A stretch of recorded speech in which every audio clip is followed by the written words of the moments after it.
Assalamualaikum, hai. Nah, di video ini bakal banyak banget nih informasi seputar biologi, karena video ini merupakan tugas praktikum struktur hewan yang spesifikasinya itu pada amfibi.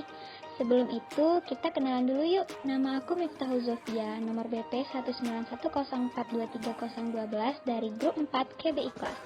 Aku mahasiswa angkatan 2019 jurusan Biologi Universitas Andalas.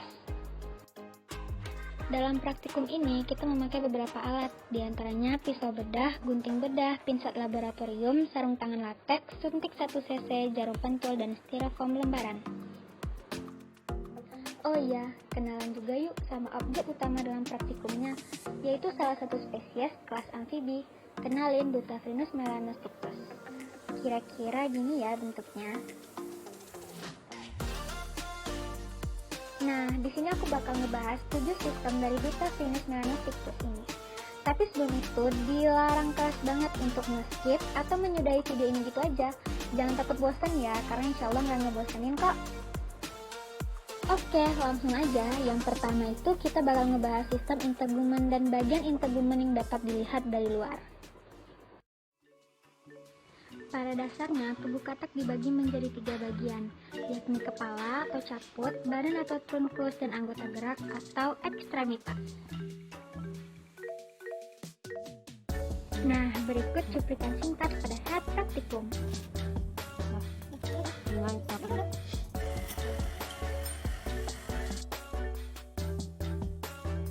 Pada gambar kiri atas itu terdapat 4 bagian. Yang pertama bintil-bintil yang berfungsi sebagai alat bantu pernafasan, yang kedua kaki belakang, yang ketiga itu ada kaki depan yang berguna sebagai ekstremitas atau alat gerak, dan yang keempat ada dorsolateral dermal plica atau lipatan-lipatan kulit yang mengandung pembuluh darah sehingga melalui kulit dapat terjadi pertukaran gas. Lalu pada gambar kiri atas itu ada 2 bagian, yaitu mata dan membran timpani atau benang telinga yang merupakan posterior dari organon visus dan besar. Pada gambar tengah bawah terdapat nostril yang menembus sampai ke cavum oris atau ruang mulut, dan mulut yang dibangun oleh maksila atau rahang atas dan mandibula atau rahang bawah.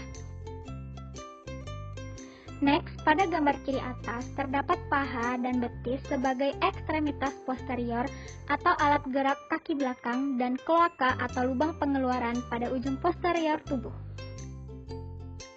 Pada gambar kanan atas terdapat 4 jari yang tidak berselaput yang terletak pada manus atau telapak, brachium atau lengan atas, dan antebrachium atau lengan bawah sebagai ekstremitas anterior atau anggota gerak kaki depan. Dan yang terakhir, terdapat kaki berselaput yang membantu katak dalam berenang. Oke, lanjut. Kita masuk ke sistem muskular.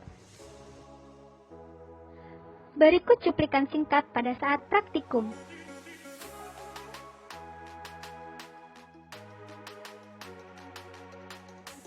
Pada gambar pertama, terdapat otot gracilis major dan gracilis minor yang berfungsi sebagai fleksor persendian paha, aduktor kaki belakang, dan ekstensor persendian lutut. Kemudian otot sartorius yang berfungsi sebagai fleksi dan aduksi lutut. Dan otot triceps femoralis yang berfungsi sebagai ekstensi atau meluruskan. Pada gambar kedua, terdapat otot pectoralis yang berfungsi membantu gerakan aduksi dan endorotasi tulang humerus dan menarik skapula ke arah ventral dan kaudal. Dan terakhir, otot deltoid yang berfungsi membentuk struktur bulat pada bahu. Berikut gambar referensi.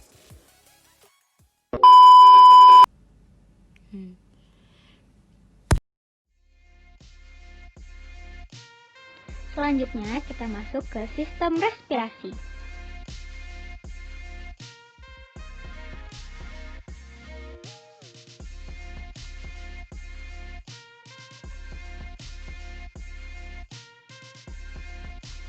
Nah, ini beberapa bagian pada sistem respirasi katak. Ada tenggorokan, trakea, paru-paru, kulit, hidung, dan mulut.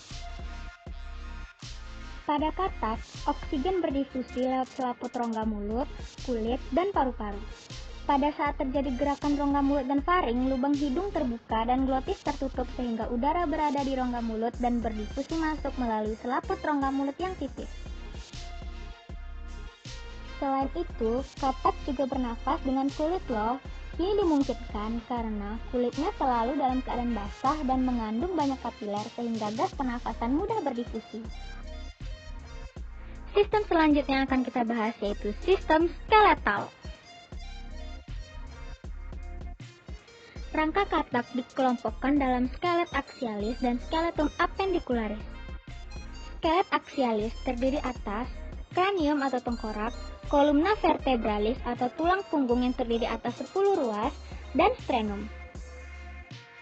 Sedangkan skelet appendicularis terdiri atas cingulum cranialis atau gelang bahu, ekstremitas anterior atau anggota badan anterior, cingulum caudalis atau gelang pinggul, dan ekstremitas posterior atau anggota badan posterior.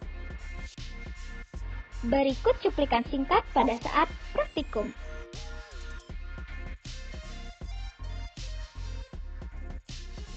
Di sini bisa kita lihat secara jelas, terdapat tengkorak, tulang belikat, tulang ekor, prosesus tulang belakang, dan ruas tulang belakang.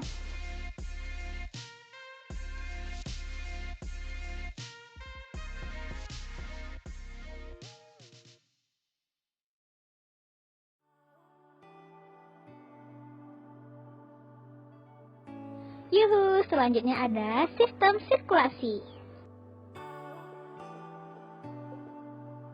Berikut cuplikan singkatnya pada saat praktikum.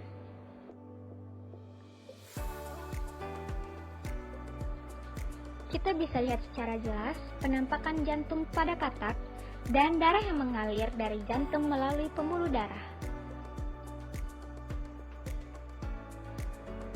Ducta Frenus Melanostictus dan amfibi lainnya memiliki sistem peredaran darah tertutup, yakni darah beredar melalui pembuluh darah. Selain itu, darah melewati sebanyak 2 kali dalam satu peredaran darah, yang artinya Ducta Frenus Melanostictus memiliki sistem peredaran darah ganda.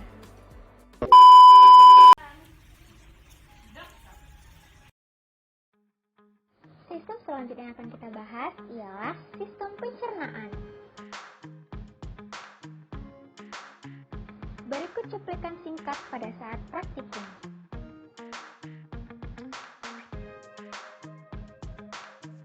Berikut merupakan gambar saluran pencernaan katak. Pada mulut terdapat lidah yang berfungsi sebagai alat penangkap mangsa. Sesudah masuk ke dalam mulut, makanan ditelan melalui kerongkongan atau esofagus menuju lambung. Di dalam lambung, makanan dicerna kemudian masuk ke usus. Dinding usus mengandung kapiler darah dan di sini sari-sari makanan akan diserap, yang selanjutnya sisa makanan tersebut akan didorong keluar menuju kloaka. Hai guys, welcome back to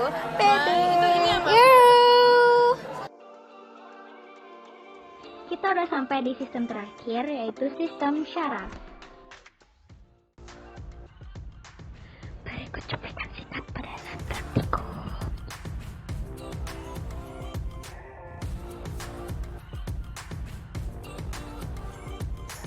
Sistem saraf pusat pada katak meliputi otak atau encefalon dan medula spinalis atau sumsum tulang belakang. Berikut gambar referensi dari sistem saraf pada hewan block spot. Pada katak, bagian otak yang paling berkembang adalah otak tengah yang berfungsi sebagai pusat penglihatan. Nah, sekian video praktikum struktur hewan Ducta Frenus Melanostictus. Semoga dapat bermanfaat ya. Salah dan kurang, mohon dimaafkan. Thank you for watching.